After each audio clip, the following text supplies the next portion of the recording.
Guys, welcome to my channel. If you're new, my name is Din and I'm going to show you how to prepare your ingredients, mix the spices and then cook the dish. Very simple method I'm going to use, so please follow the instructions carefully. So let's cook. Hi guys, welcome back to my channel, and today we're going to make some vegetable samosas, one of my favorite snack items, easy to make. So let's begin. First, get yourself a large saucepan and fill it with water and put about a tablespoon and a half of salt.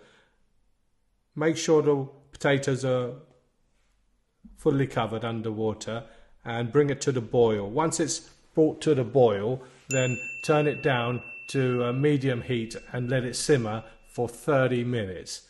While this is happening, let's start making our pastry base. You'll love these samosas. They're not too spicy but very Moorish, and once you start eating them you can't stop. So in a large saucepan, get yourself 200 ml of water. In this, put a teaspoon of Anjwar seeds and a teaspoon of black onion seeds, and also a teaspoon and a half of salt. In this we're going to put also a melted ghee, 100 grams. So that's 200 grams of water and 100 grams of ghee. So what we want to do is give this a good mix and dissolve the salt before we go and add the flour. These are very easy to make, so don't worry about it. If you follow the instructions, you get perfect samosas each time. So add 500 grams of flour to this mixture. You may need a little bit more and you may need a little bit less, but if you need a bit more, just add a bit more plain flour. We want a stiff dough, not a soft dough, but a stiff dough. So give it a good mix, and I add it a little bit at a time. You can add it all together if you wish and just mix it in. We want to knead this for a good 5 minutes or so, just to incorporate everything.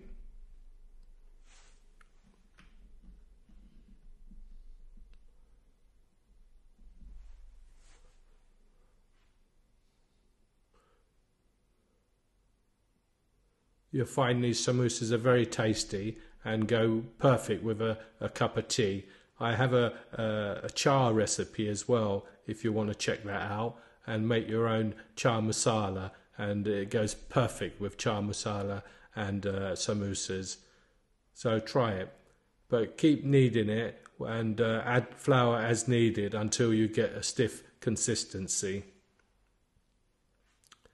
I've always liked vegetable samosas, and it took me a long time to perfect the ingredients to get the right type of mixture, so that samosas are not too hard, not too soft, so they're quite crispy outside and not too hard inside, because sometimes they can be a little bit too hard, the pastry. But this one is just right, so you must try this recipe if you like samosas. They're easy to make as well, and they can be eaten hot or cold. So what we want to do is give it a good knead for a good, like I said, about 5 minutes. And once you've done this, you cover with a damp cloth and just leave it to rest for a good half an hour to an hour. So while this is happening, we're going to start making our filling.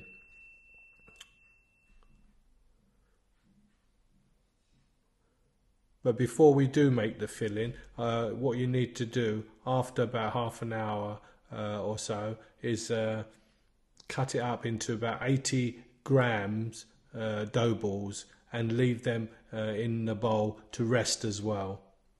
So it's a two-way resting process. First you make the dough and you leave it to rest, and then you make the dough balls and then you leave it to rest as well.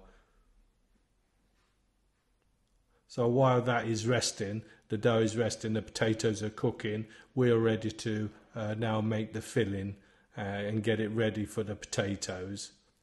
So first, in a saucepan, you want to get a 1/4 cup of oil. You can use any oil, either vegetable oil or rapeseed oil, entirely up to you. In this, we're going to put 1/2 teaspoon of Hing.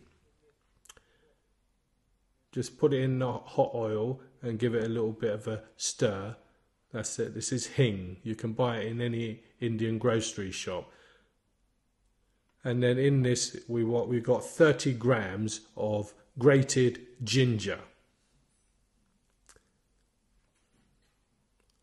Give that a good stir. Let that incorporate in the oil and fry a little bit before we add our mixture of fennel seeds, which I've crushed with a pestle mortar, and also cumin seeds. That's a teaspoon of fennel seeds and a teaspoon of cumin seeds. Give that a good stir. Let those seeds fry a little bit in the oil with the ginger.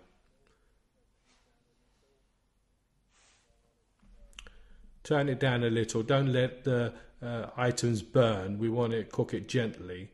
Then in this we put our onions. What we want to do now is cook the onions until they're a little bit softened. Not too softened, but little softened. So this process will take about 5-6 minutes. In this, add 1.5 teaspoons of salt. You may need a little bit more. I think you probably need about 2 teaspoons of salt because potatoes take a lot of salt. But add 1.5 teaspoons and then taste it afterwards and see if you need any more. I've put all the spices together so you can see the list here. So give that a good mix and have that ready.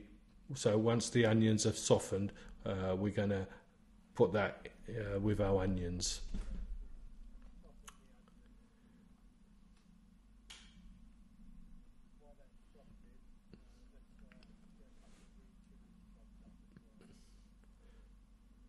These samosas don't take too long. In this, chop up 2 green chilies very finely and add that as well.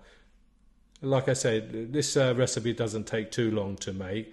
You can make the filling a day before if you wish, and then make them the next day, the samosas. You can also freeze the samosas as well if you want, already made, not half pre-cooked, just after you make them you can just freeze them, and then when you require them just take them out a couple at a time and just deep fry them.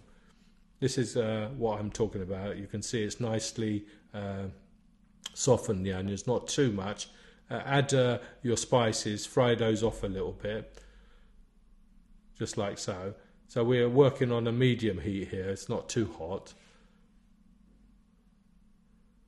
I've got the potatoes, so add the potatoes. I've peeled the skin off so there's no skin. So get yourself a potato masher and just give them a little bit mash. You can mash them before this process. You can have it already mashed and just put it in like so. We don't want it too mashed. It's not a mashed potato, but just break it up gently, as you can see, and just incorporate all the spices to the potatoes so everything's all coated in the spice.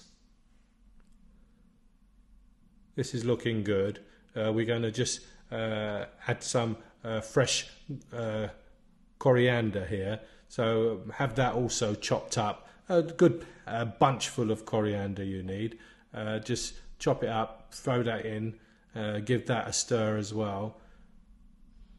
This is going to be potato and peas as well we're going to add to it. So what I've done beforehand is soaked some peas, frozen peas in water, and got those ready as well. So I'm going to just put those peas in as well and then give it a good stir and then cover it for 5 minutes on a low heat so the peas cook it a little bit as well. Yeah, this is looking good. So our stuffing is near enough ready. So put a lid on it and basically cover it for 5 minutes. And then after the peas are cooked, put the mixture on a plate and let it cool down to room temperature before you start making your samosas.